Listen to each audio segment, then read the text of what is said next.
কৈশোরের স্বপ্নগুলো সাধারণত খুব ছোট হয়। কেউ নতুন জায়গা দেখতে চায়, কেউ বড় শহরের আলো ঝলমল রাস্তায় হাঁটার স্বপ্ন দেখে।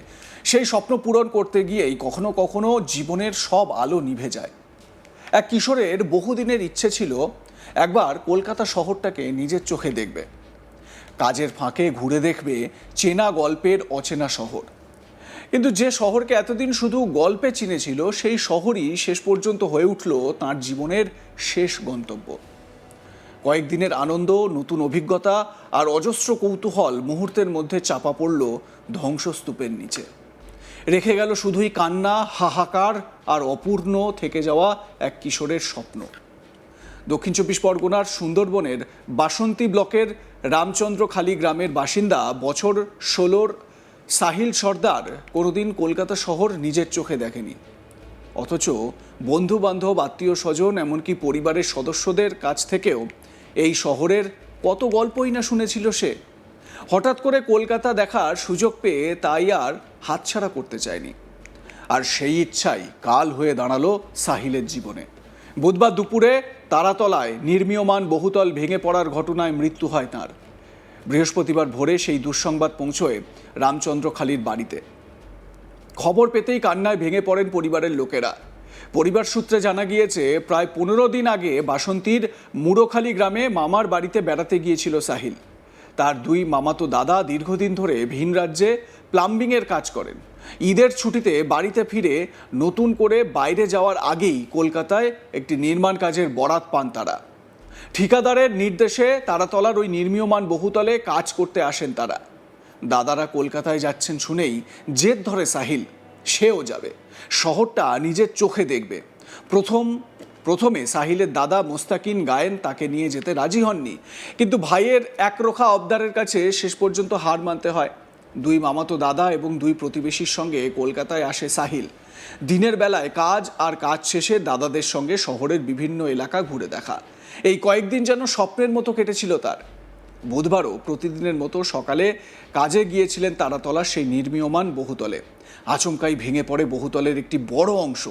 মুহূর্তের মধ্যে ধ্বংসস্তূপের নিচে চাপা পড়ে সাহিল সহ সকল শ্রমিক। দুর্ঘটনার পর দ্রুত উদ্ধার কাজ শুরু হয়। গুরুতর জখম অবস্থায় উদ্ধার করা হয় মোস্তাকিন এবং তার বাকি সঙ্গীদের। বর্তমানে তারা এসএসকেএম হাসপাতালে চিকিৎসাধীন। মৃতের দাদু অর্থাৎ সাহিলের দাদু সাজ্জিদ সর্দার তিনি কি বলছেন শুনুন। ঘটনাটাই শুনছি, অ্যাক্সিডেন্ট হয়েছে, এরকম ছাদ ভেঙে চাপা পড়েছে, এই পর্যন্ত শুনলাম। তো সাহিল কে হয় আপনার? আমার নাতি। আচ্ছা, ও কি করতে গেছিল? ও কি কাজ করতো? না, কাজ করতো না, ও মামার বাড়ি গিয়েছিল, মামা তো ভাসিয়ে ঘুরতে গিয়ে। আচ্ছা, সেখানে গিয়ে এই বিপদের মধ্যে পড়েছে। সেখানে গিয়ে এই বিপদে। তো আপনারা কি চাইছেন এখন? আমরা চাইছি যে সঠিক তদন্তটা হোক, সঠিক বিচারটা হোক, যে অন্যায় করেছে তার সাজাটা হোক। কিন্তু দীর্ঘ সময় ধরেও খোঁজ মেলেনি সাহিলের। পরিবারের উৎকণ্ঠা বাড়তেই থাকে। অবশেষে গভীর রাতে ধ্বংসস্তূপের নিচ থেকে উদ্ধার হয় বছর 16 সেই কিশোরের নিথর দেহ। যে ছেলেটি কয়েকদিন আগেও কলকাতার অলিগলি ঘুরে নতুন শহরকে চিনছিল, সেই শহর থেকেই ফিরল সেই ছেলেটির নিথর দেহ। বৃহস্পতিবার ভোরে মৃত্যু সংবাদ পৌঁছতেই রামচন্দ্রখালীর বাড়িতে নেমে আসে শোকের ছায়া। মৃতের মামা জাভেদ গাইন শোকস্তব্ধ হয়ে কি বলছেন শুনুন। আমার ভাগনা, ও কলকাতায় কাজ করতে যায়নি, ও আমাদের বাড়ি বেড়াতে গেছিল। ও আমার বাড়ি মুড়োখালী। ও আমার ভাগনা হয়, আমার বাড়ি বেড়াতে গেছিলো। এখন আমার ভাইপোরা কাজ টাজ করে। আমার ভাইপোরা, আমার আর ভাইরা, আমার ছেলেরাও ওই পাইপ লাইনের কাজ করে, ওরা বম্বে কাজ করে। আর আমার ভাইপোরা কলকাতায় কদিন কাজ করছিল।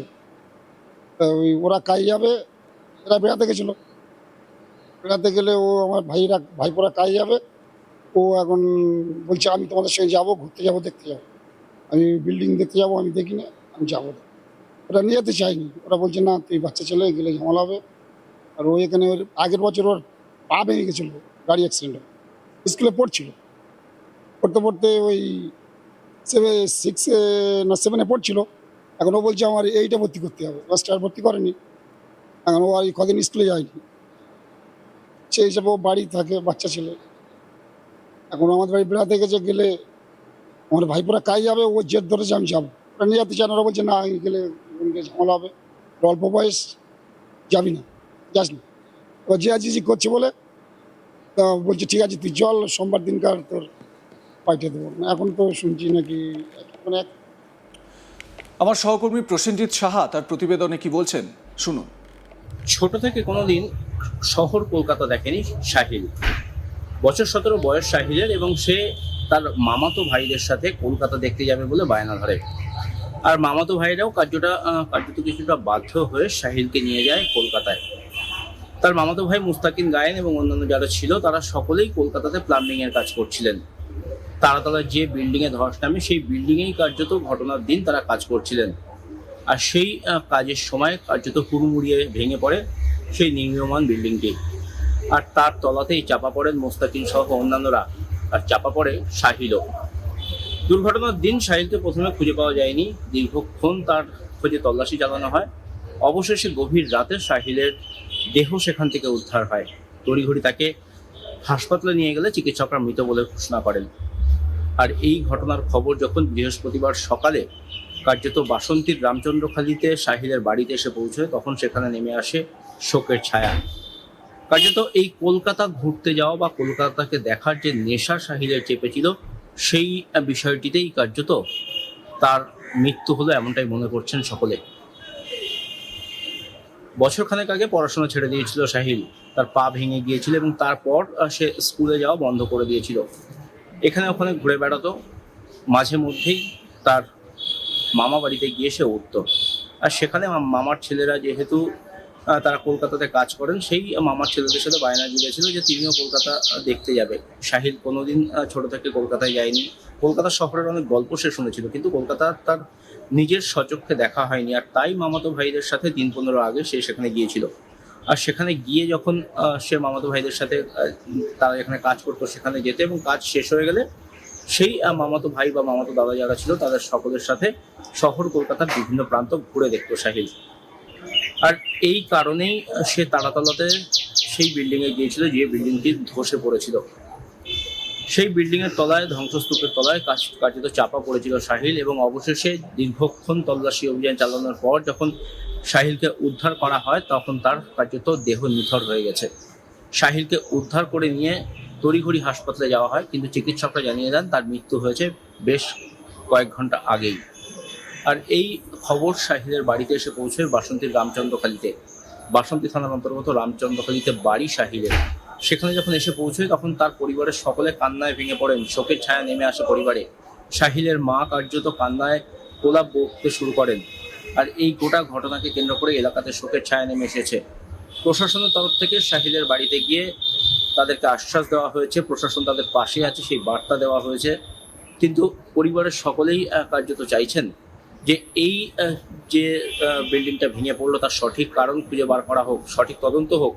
এই ঘটনায় যারা দুর্নীতিগ্রস্ত তাদের যেন দৃষ্টান্তমূলক শাস্তি হয়, প্রশাসনের কাছে সেই দাবিও করেছেন নিহত সাহিলের পরিবারের সদস্যরা। আপনাদের মতামত জানান, দেখতে থাকুন আজ তাক বাংলা, সাবস্ক্রাইব করুন ইউটিউব চ্যানেলটি।